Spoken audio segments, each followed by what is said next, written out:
Hey everyone, welcome to today's edition of One Single Story, where each weekday we tackle a single relevant question based on our Bible reading for that day.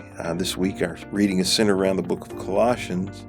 Today I'm joined by Jay Rivenbark and Alyssa Bream, so let's dive into the question from the end of chapter 3, and it goes into slightly into chapter 4. And he says, "Wives, submit to your husbands as is fitting for those who belong to the Lord. Husbands, love your wives and never treat them harshly. Children, always obey your parents, for this pleases the Lord. Fathers, do not aggravate your children, or they will become discouraged." He addresses family dynamics slightly different than he does in, say, Ephesians. He uses a similar word, submission, but he doesn't give quite the broader context that he does in the book of Ephesians. Based on Scripture, and there's something I hadn't really thought about until today as I was thinking through this particular question. The question I have is, what should family dynamics look like today? But the other question I would have is, do you think that the family units, for example, of the church at Ephesus operated differently than the church at Colossae? Because I think that's how you say it. Based on the slightly variation in instruction. So we as believers have the whole canon of Scripture. They didn't have that. They have just this letter written to them. And it reads slightly different than in Ephesians. So what should family dynamics look like today? And do you think the dynamics of family units look different between churches based on the instructions that Paul gave them? That's a lot of question right there to ponder. Yeah. What should family dynamics look like? I think they should look like a unit that is full of, first of all, genuine love, mutual respect, accountability to each other, openness, transparency, looking out for each other's best interest, unconditional love. Those, I think, should be the family dynamics. Does anybody function under all of those aspects? I don't know. Some better than others. But based on these things, it should be a harmonious, loving, caring, nurturing, growing, developing place. Really, the family should be a reflection, I think, of what the church is supposed to be in its context. They should reflect one another if they're operating in a healthy way. When we put on that new self, if you're living with mercy, kindness, humility, gentleness, patience, it's hard to imagine a home where you come home and you're getting screamed at and all of that being something that is part of God's plan. So I think that a loving, nurturing, caring place is what a family dynamic should be.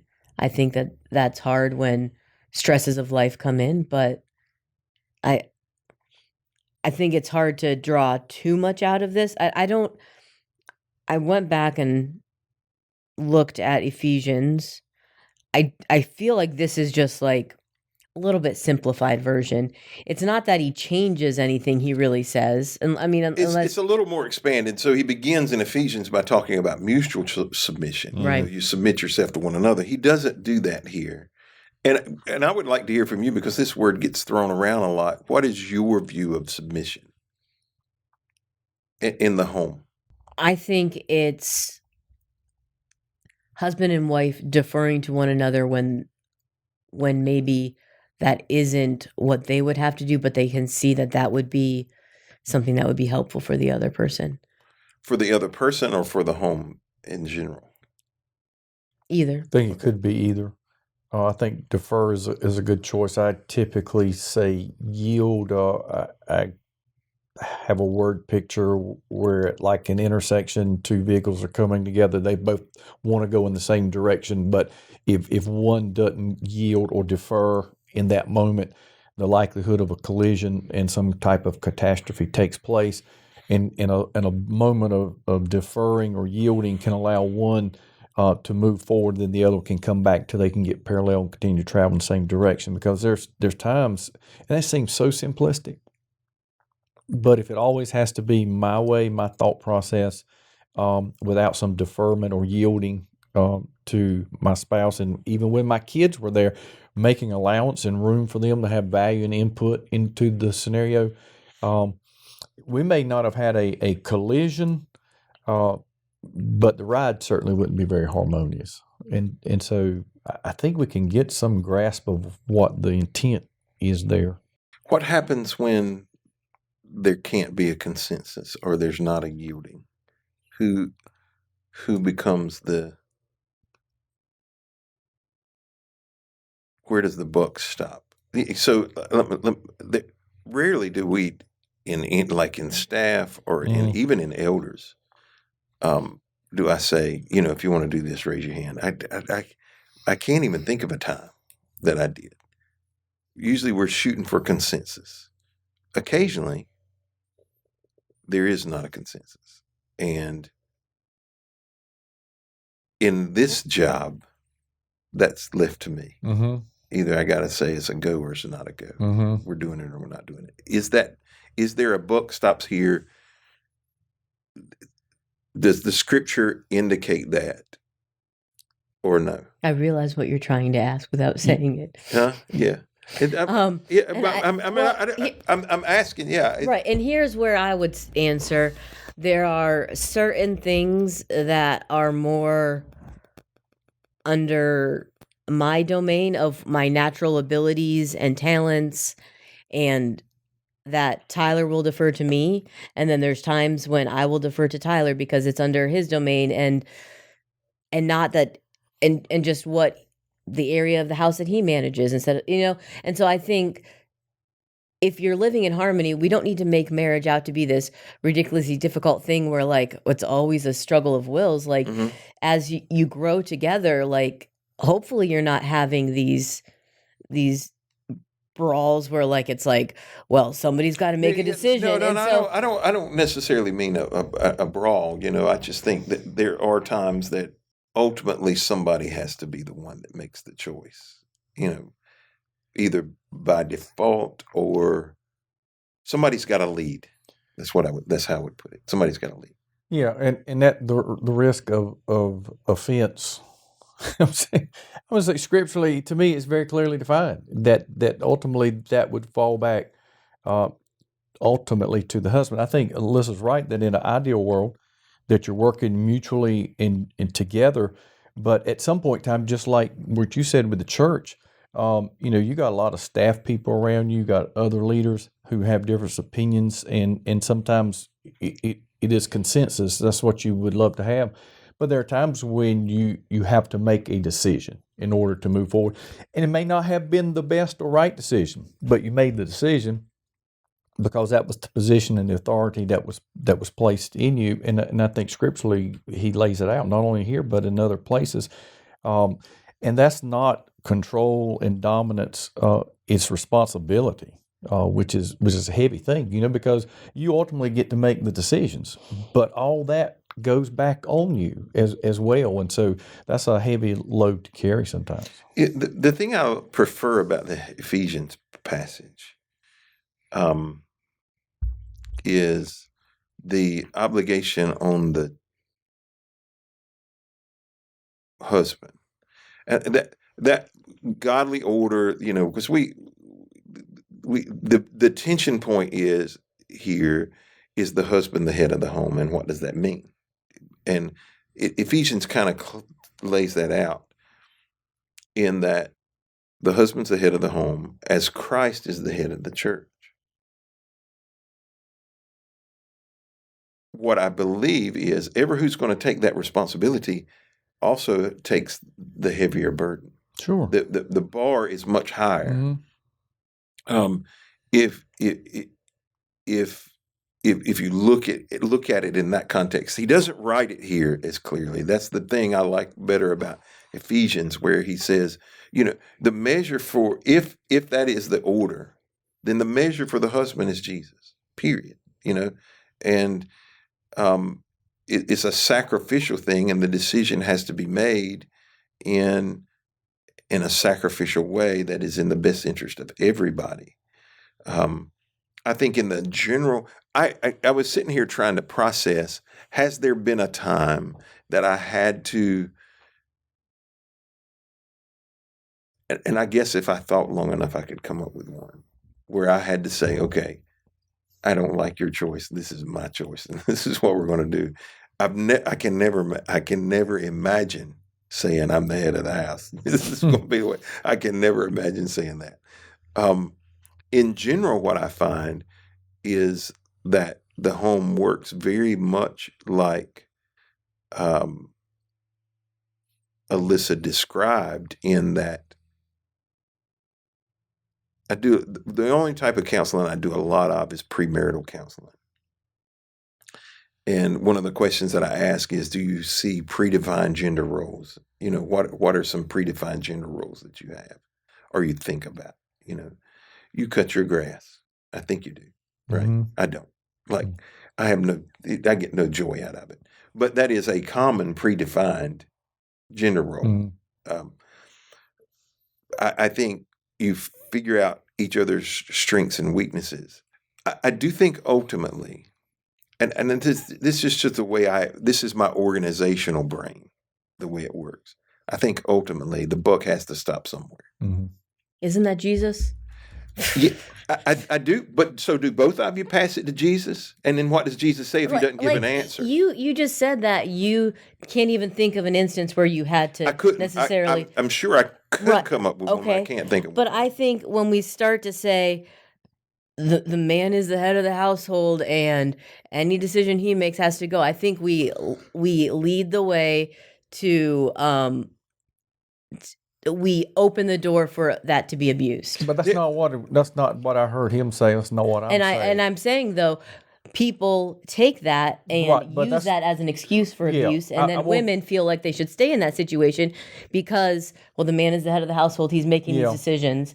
And that's why I think. Well, certainly that's possible, but that's no different than any other scenario. I mean, it can be taken out of context or misapplied and leads us to all kinds of places. But you cannot get away from the scriptural instructions that are clearly laid out. Of mutual submission? Well, yeah, it is mutual submission. But ultimately, as he said, when he asked the question, God defined the authority, not us. I would say that it is rare that has. I don't think, and certainly not what I'm trying to say is the man is the head of household, what he says goes. I do believe that gets preached and taught. Certainly. 100%. Yes. I don't disagree with that. It is a tension point in places. It is some people define that as conservatism and liberalism, depending on where you come from. I do believe distinctively in Scripture, from the beginning to the end, the husband has some level of accountability to God that the wife doesn't have. And the first picture of that is Adam and Eve. The person God held responsible was Adam. It says that in the Old Testament. It says it in the New Testament. He wasn't the one that ate first, but it was his responsibility to have put a stop to it. He was the one accountable for it in the Old Testament and the New Testament. God held him accountable for it. And I think that I think ultimately that is how I would describe it. It's not a headship as much as it is an accountability. Responsibility. It is my responsibility.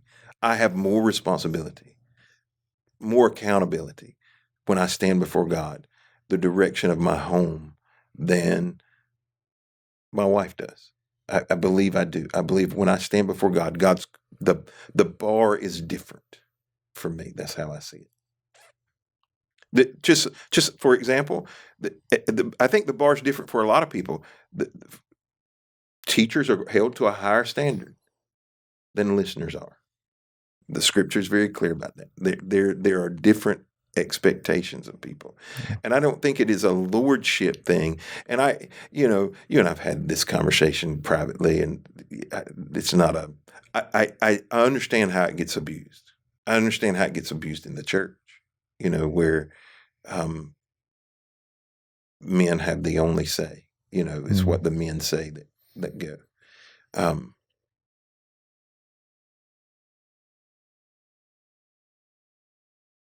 And I'm still sitting here trying to process a time. I can think of some times where I believe because I was the father or the husband, I led my family down a path and they followed me because that was my role. And I led them down a wrong path. I influenced them wrongly. I believe I can see that in hindsight. Might not could have seen it as clearly then. Sometimes you can. Sometimes you're just making a bad choice. But anyway, we don't want to filibuster, Alyssa. You got anything you want to say to that? Filibuster. I think we should move on to don't provoke your children. Yeah. So, well, Have you provoked your children? I have. Have you provoked your children, Jay? I have. Yes. Because I asked your child what a good what something you provoke them, and I have a story. Well, I would say we want to hear this. There's only one. I'm here. Well, I didn't want to. I'm here. It depends on the child you ask too. Well, she has more access to one than another, so I'm here for this. So apparently, when they were in college, you decided that their room was too messy, and you wrote up a citation. Yep. And charged them $100. Yep. Well, that's close to accurate. It's not completely accurate, but it's close to accurate because after multiple times of asking, pleading, trying to give mutual respect and responsibility, I clearly stated if it's not done by the end of this time frame, then there's going to be. It started with a $50 assessment, which was levied, and then the next time we said if we go down this route again, it will be more. And we got to after the 100, then the problem was solved. So yes, yes, that is similar to yeah. But see, we look back at it now and laugh. There are some angry emojis when I got the story. I don't want this to be taken the wrong way, but statistically, it's obvious. Fatherless homes have an impact on children, significant impact on children, with the father not being present. And that is a provocation on the father's part, either his abandonment or his willing behavior that caused him not to be present. Even in church attendance, the impact that the father has is significant. The difference between a mother bringing a child to church and a father alone bringing a child to church is 60 percentage points different in whether that child stays in church. 60. And he addresses this is one of those greater responsibilities. Mothers by nature are nurturing. They're caring for. Fathers are not. They are naturally more provocative. And I shared earlier this week about throwing my son's Pokemon cards out the window. That was a provocation that I'm not even sure. I'm sure at this point he's sorted through it. But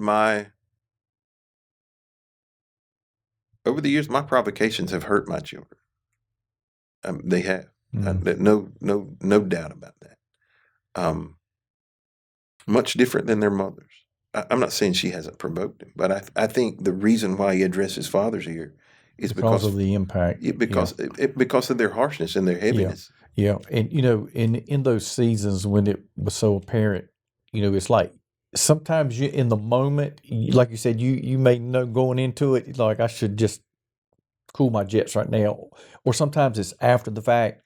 But I have found, and I would encourage folks in this regard, that when you have committed that offense, whatever it looked like, whatever the reason it was, is to go back and own it, to acknowledge it and confess it. And because there's validity in that, and there's credibility gained through that. Whereas if you just do the provoking and never make amends, I think that's where the anger and the disconnect comes in. Discouragement. And, He yes, uses and the word discouragement. right, and it carries right on over into life, in other aspects. And so, Do you think you've ever provoked your children? Your kids are young anyway.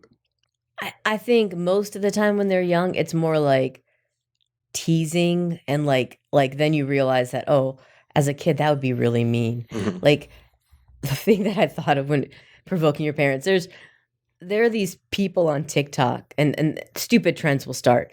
And there was a trend for a while of having a baby, like your baby in a high chair eating whatever, and you throw a slice of cheese on them, and the kid's just like it doesn't hurt the kid, but like it scares the kid. I haven't seen it, but that sounds like something I would have done when I was a kid. But like, it's like, don't be your child's first bully. Like, Right. you don't need to like be provoking them, even like with these like things that you think are funny. I see a lot of times like these videos with families, and like they pull these pranks on kids, and they have the kids all crying, and like they're thinking it's funny because like the thing isn't true. But I think that it starts out like that, and then as they get older and it becomes more serious, and you're dealing with their relationships and significant others as that starts, and then it becomes much more adversarial. I would agree with that. I think that's true. And I think that bullies are taking on the nature of being bullied, and so I do think it has an impact. I think your observation, at least in my mindset, the greatest provocation parents, particularly fathers, can do is not to be there for their children, or be there and not provide love and support and encouragement, and even loving discipline in the sense of helping them find the right direction, right path, that they just let them go their own way and do their own thing, because that creates problems on the backside that creates anger and hostilities and all kinds of issues. The prisons are full of people who came from single parent homes. The vast, overwhelming majority. I mean, it's not even close. From fatherless homes. Mm-hmm. Well, thank you for joining us today on this edition of One Single Story, the longest edition this week. Lots to talk about. We hope you'll be back with us next week as we begin a conversation around 1 Thessalonians.